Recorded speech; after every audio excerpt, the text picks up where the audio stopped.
नमस्कार दोस्तों, स्वागत है आप सभी का आज की इस नई क्लास में। दोस्तों, इस क्लास में हम एसएससी एमटीएस 2024 के लिए कुछ टॉप 50 ऐसे जीके जीएस क्वेश्चन लेकर आए हैं दोस्तों, जो कि आपके इस एग्ज़ाम के लिए बहुत ही ज़्यादा महत्वपूर्ण होने वाले हैं दोस्तों। तो चलिए आज की इस क्लास को शुरू करते हैं बिना देर के हुए, और क्लास में अंत तक बने रहना। चैनल पर नए हैं दोस्तों तो सब्सक्राइब करना ना भूलें।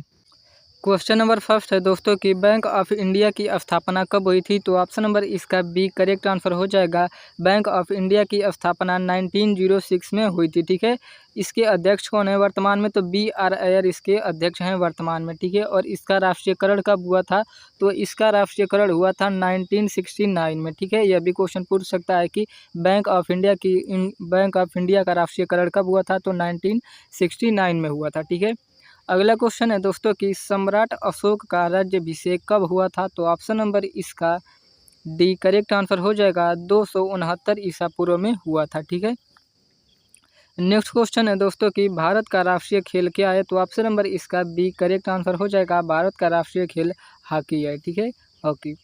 अगला क्वेश्चन है दोस्तों कि पंजाब केसरी के नाम से किसे जाना जाता है? तो ऑप्शन नंबर इसका डी करेक्ट आंसर हो जाएगा। पंजाब केसरी के नाम से लाला लाजपत राय को जाना जाता है। ठीक है, अगला क्वेश्चन है दोस्तों कि पृथ्वी से दिखाई देने वाला सबसे चमकीला ग्रह कौन सा है? तो ऑप्शन नंबर इसका बी करेक्ट आंसर हो जाएगा। शुक्र ग्रह है। ठीक है, पृथ्वी से चमकीला दिखाई देने वाला ग्रह कौन सा ग्रह है? तो शुक्र ग्रह है।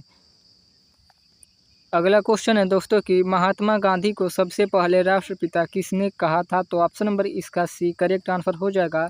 महात्मा गांधी को राष्ट्रपिता सबसे पहले सुभाष चंद्र बोस ने कहा था। ठीक है, सुभाष चंद्र बोस ने। Option number C correct answer हो जाएगा।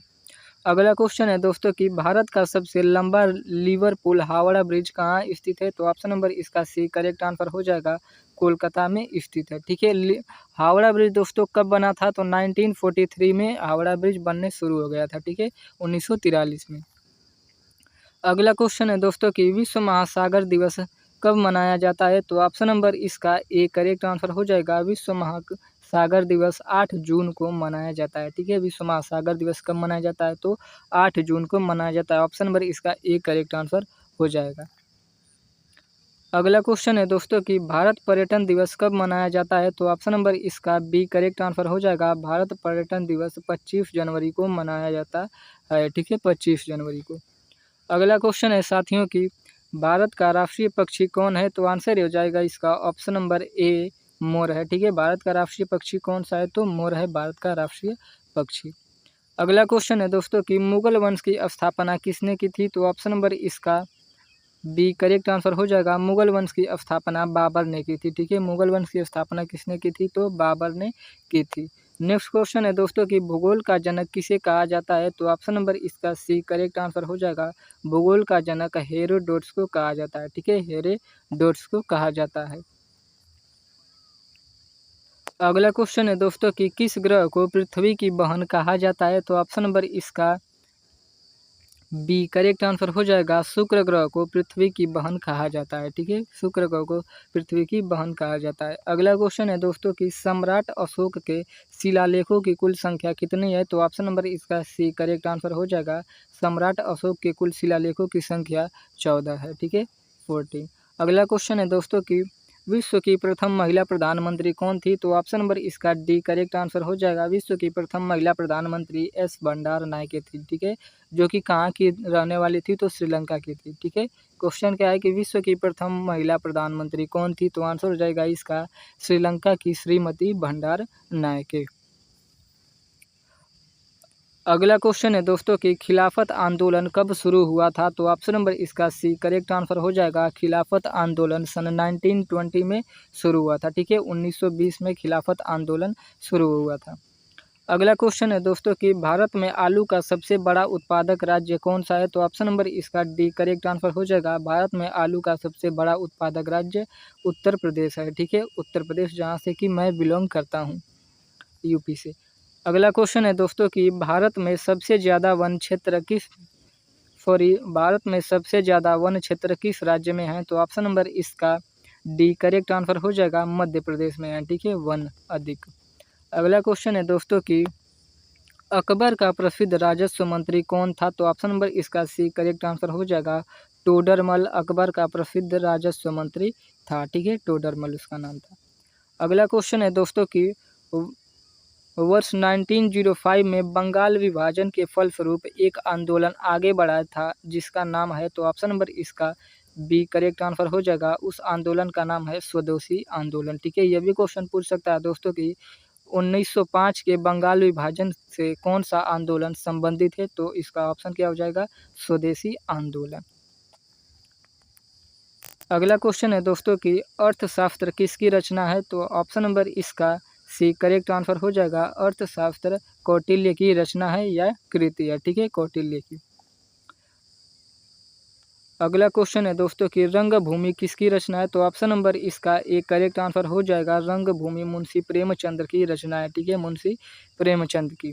दोस्तों वीडियो अच्छी लगी तो प्लीज़ वीडियो को लाइक कर देना और अपने दोस्तों के साथ शेयर भी जरूर करें। अगला क्वेश्चन है दोस्तों कि भारत का प्रथम महिला विश्वविद्यालय कहाँ स्थापित हुआ था, तो ऑप्शन नंबर इसका सी करेक्ट आंसर हो जाएगा। मुंबई में स्थापित हुआ था, ठीक है। भारत का प्रथम महिला विश्वविद्यालय कहाँ स्थापित हुआ था, तो मुंबई में हुआ था। कब हुआ था, तो 1916 में हुआ था, ठीक है, 1916 में।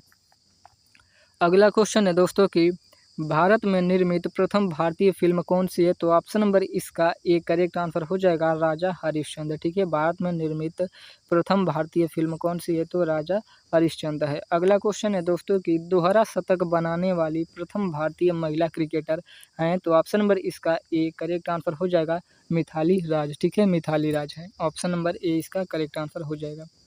अगला क्वेश्चन है दोस्तों कि भूगोल का जनक किसे कहा जाता है, तो ऑप्शन नंबर इसका बी करेक्ट आंसर हो जाएगा। भूगोल का जनक हेरोडोटस को कहा जाता है, ठीक है। ऑप्शन नंबर इसका बी करेक्ट आंसर हो जाएगा। अगला क्वेश्चन है दोस्तों कि लोदी वंश के संस्थापक कौन थे, तो ऑप्शन नंबर इसका सी करेक्ट आंसर हो जाएगा। लोदी वंश के संस्थापक बहलोल लोदी थे, ठीक है, बहलोल लोदी। ऑप्शन नंबर इसका सी करेक्ट आंसर हो जाएगा।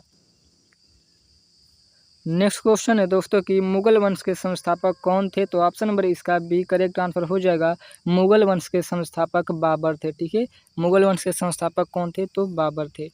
नेक्स्ट क्वेश्चन है दोस्तों कि आर्य समाज के संस्थापक कौन थे, तो ऑप्शन नंबर इसका डी करेक्ट आंसर हो जाएगा। आर्य समाज के संस्थापक स्वामी दयानंद सरस्वती थे, ठीक है, स्वामी दयानंद सरस्वती। अगला क्वेश्चन है दोस्तों कि होम रूल लीग के संस्थापक कौन थे, तो ऑप्शन नंबर इसका ए करेक्ट आंसर हो जाएगा। होम रूल लीग के संस्थापक एनी बेसेंट थी, ठीक है, एनी बेसेंट। अगला क्वेश्चन है दोस्तों कि नर्मदा बचाओ आंदोलन के संस्थापक कौन हैं, तो ऑप्शन नंबर इसका ए करेक्ट आंसर हो जाएगा। नर्मदा बचाओ आंदोलन के संस्थापक मेधा पाटकर हैं, ठीक है, मेधा पाटकर। ऑप्शन नंबर इसका ए करेक्ट आंसर हो जाएगा। नर्मदा बचाओ आंदोलन के संस्थापक मेधा पाटकर हैं। नेक्स्ट क्वेश्चन है दोस्तों कि बौद्ध धर्म के संस्थापक थे, तो ऑप्शन नंबर इसका ए करेक्ट आंसर हो जाएगा। बौद्ध धर्म के संस्थापक गौतम बुद्ध थे, ठीक है, गौतम बुद्ध। नेक्स्ट क्वेश्चन है दोस्तों कि लाइट ऑफ एशिया के नाम से जाना जाता है, तो ऑप्शन नंबर इसका ए करेक्ट आंसर हो जाएगा। लाइट ऑफ एशिया के नाम से गौतम बुद्ध को जाना जाता है, ठीक है, गौतम बुद्ध को। अगला ऑप्शन नंबर इसका एक करेक्ट आंसर हो जाएगा। नेक्स्ट है भारत का नेपोलियन किसे कहा जाता है, तो ऑप्शन नंबर इसका सी करेक्ट आंसर हो जाएगा। भारत का नेपोलियन समुद्रगुप्त को कहा जाता है, ठीक है, समुद्रगुप्त को। ऑप्शन नंबर इसका सी करेक्ट आंसर हो जाएगा। भारत का नेपोलियन समुद्रगुप्त को कहा जाता है। नेक्स्ट क्वेश्चन है दोस्तों कि हड़प्पा नगर की खोज किसने की थी, तो ऑप्शन नंबर इसका बी करेक्ट आंसर हो जाएगा। हड़प्पा नगर की खोज दयाराम साहनी ने की थी, ठीक है, दयाराम साहनी ने। अगला क्वेश्चन है दोस्तों कि मनुष्य के मस्तिष्क की सबसे बाहरी झिल्ली है, तो ऑप्शन नंबर इसका सी करेक्ट आंसर हो जाएगा। मनुष्य के मस्तिष्क की सबसे बाहरी झिल्ली ड्यूरामीटर होती है, ठीक है, ड्यूरामीटर। अगला क्वेश्चन है दोस्तों कि पुष्पों का अध्ययन कहलाता है, तो ऑप्शन नंबर इसका बी करेक्ट आंसर हो जाएगा। पुष्पों का अध्ययन एंथोलॉजी कहलाता है, ठीक है, एंथोलॉजी। नेक्स्ट है दोस्तों कि पीली क्रांति का संबंध है, तो ऑप्शन नंबर इसका डी करेक्ट आंसर हो जाएगा। पीली क्रांति का संबंध है सरसों उत्पादन से, ठीक है, सरसों उत्पादन से। और मत्स्य उत्पादन से कौन सी क्रांति संबंधित है, तो नीली क्रांति। और फसल उत्पादन से कौन सी क्रांति संबंधित है, तो हरित क्रांति। और अंडा उत्पादन से कौन सी क्रांति है संबंधित, तो रजत क्रांति, ठीक है, रजत क्रांति। लास्ट क्वेश्चन है दोस्तों आप सभी का कि निम्नलिखित में कौन सा विटामिन जल में घुलनशील है। तो ऑप्शन नंबर इसका सी करेक्ट आंसर हो जाएगा। जल में घुलनशील विटामिन विटामिन सी है। ठीक है, विटामिन सी।